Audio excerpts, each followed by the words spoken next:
Kinematics unlocked. Can you predict how high a projectile will go, how long it will stay in the air, and where it will land just from its initial speed, launch angle, and starting height? Hi everyone, this is Marco and welcome back. Today we are going to solve a very classic exercise on projectile motion in 2 dimensions. Before we dive into the exercise, make sure to subscribe to stay updated on the next videos and give this video a like to help it reach others who are interested. Thank you. And now let's start with the problem. A projectile is launched from an initial height h with initial speed v0 at an angle theta above the horizontal. And in this video, we will solve everything step by step, finding number 1, the equation of the trajectory y of x. Number 2, the maximum height of the trajectory. Number 3, the total time of flight. Number 4, the horizontal range of the trajectory. And then we will also solve a numerical example with real values. Let's start with the step number 1. Choose the axis and write the initial velocity components. We choose the horizontal direction as the x-axis and the vertical direction as the y-axis. The projectile starts from height h.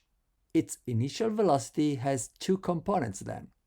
The horizontal component, which is given by v0x equals v0 cos of theta, and the vertical component, which is v0y equals v0 sine of theta. So, right from the beginning, we split the motion into 2 parts, one along the x-axis and one along the y-axis. And this is the key idea in projectile motion. Now let's move on to step number 2. Write the equation of motion along the x-axis. Along the horizontal direction, there is no acceleration because we are neglecting also the air resistance. So the motion along the x direction is uniform. And that means that the position along the x-axis can be written as x of t equals v0 times t times cos theta. And this is our first equation along the x-axis. Now let's move to step number 3 and let's write the equation of motion along the y-axis. Along the vertical direction, the acceleration is equal to minus g because gravity points downward. So the motion along y is uniformly accelerated this time. And the vertical position, we may write it as y of t equals h plus v0 times t times sine of theta minus 1/2 gt squared. And this is our second equation. So those 2 equations are the one we start from. And let's move to step number 4 now. Find the trajectory equation y of x. Now we want to eliminate the time and find the trajectory directly as a function of x. So from the horizontal equation, we know that x equals v0 times the time times cos theta. And now we isolate t, the time, and t is equal to x divided by v0 cos theta. And we can now substitute this expression into the vertical equation. So we may get y equals h plus v0 sine theta that multiplies x over v0 cos theta minus 1/2 times g times x divided by v0 cos theta all squared. Now we need to simplify. In the second term, v0 cancels out, and we may rewrite sine theta divided by cos theta as tan theta. So the final equation becomes y equals h plus x tan theta minus gx squared divided by 2 v naught squared cos squared of theta. And this tells us that the trajectory is a parabola. And why is a parabola? Because we can see that y of x depends on x and also on x squared. So that's a typical equation of a parabola. Now let's move to step number 5, find the maximum height. Let's find the maximum height reached by the projectile. The projectile reaches the highest point when its vertical velocity becomes 0. So the projectile, if we look at the y-axis, okay, while the projectile goes higher and higher, and then at some point the velocity becomes 0, and then the velocity will go downward, okay, if we look only at the y-axis. So the highest point of the trajectory of the projectile will be the one where the vertical velocity becomes 0. So it's like if the projectile stops in the vertical direction, okay?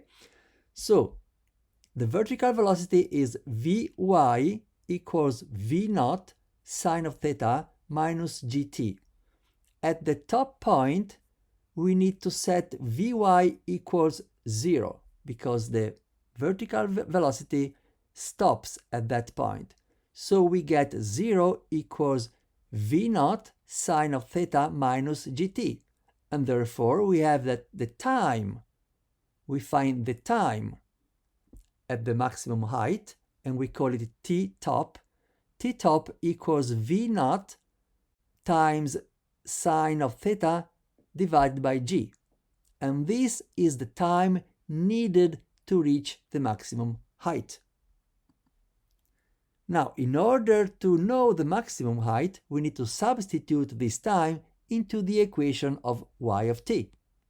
So we have that y max, which is the maximum height reached by the projectile, equals h plus v naught sine theta times v naught sine theta divided by g minus 1/2 times g, all multiplied by v naught times sine theta divided by g all squared.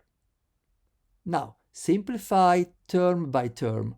The result is y max equals h plus v naught squared times sine squared of theta, all divided by 2g. So this is the maximum height reached by the projectile. Now let's move to step number 6, find the time of flight. We need to calculate the time of flight, and the time of flight is the time the projectile needs to hit the ground from the start to the end. So at that instant, the vertical coordinate is 0 because the projectile is hitting the ground at that time. So the vertical coordinate must be 0. So we set 0 because our vertical position is now 0 equals h plus v naught times t times sine of theta minus 1/2 gt squared. And this is a quadratic equation in t. So we can rewrite it as 1/2 gt squared minus v naught t sine of theta minus h equals 0. And now we apply the quadratic formula for second order equations, and we have two solutions, one with the plus sign and one with the minus sign. Now, only the positive solution, of course, has a physical meaning, so the time of flight is Tf equals v naught sine of theta plus square root of v naught squared sine squared of theta plus 2gh, all divided by g. Of course, there are two solutions, but the negative solution, the one with the negative sign, okay, before the square root, doesn't have any physical meaning. Now let's move to step number 7, find the horizontal range. We need to calculate the horizontal range, and the horizontal range is the distance, the horizontal distance covered when the projectile lands, when the projectile hits the ground. So in this case, we need to use the horizontal equation at the final time. So we may write r, which is the horizontal range, equals x of tf, where tf is the time of flight, so the overall time from the beginning until the end, until the final time, is the time of flight, equals v naught times tf times cos of theta. And now we need to substitute the expression for the time of flight.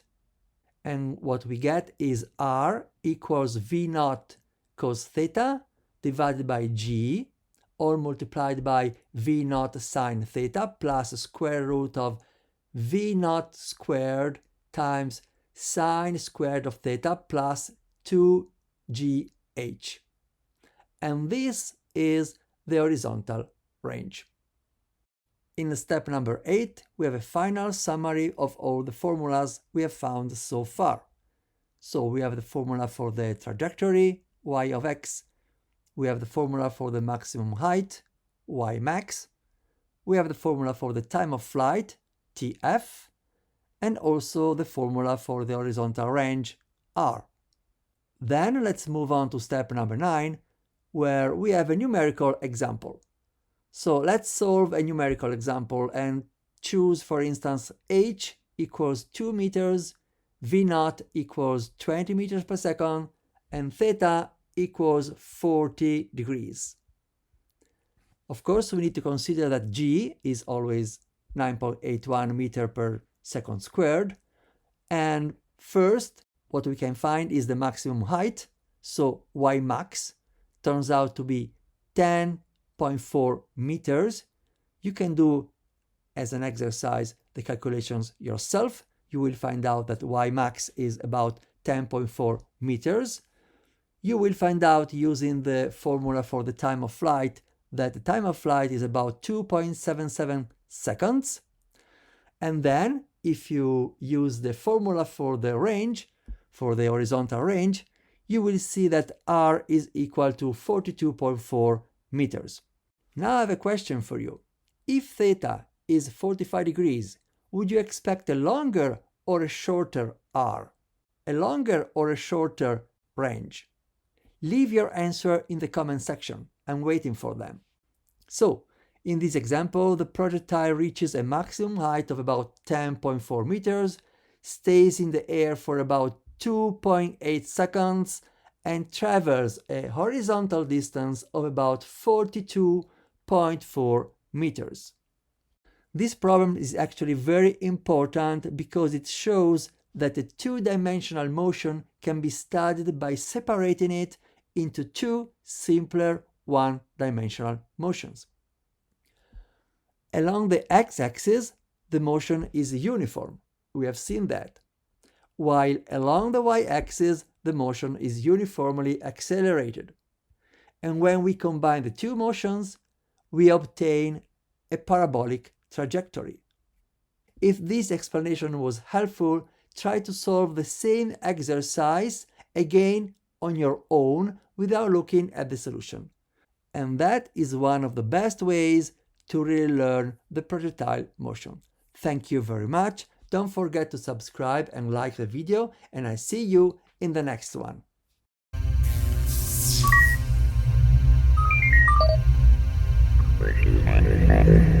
Physics Unlocked.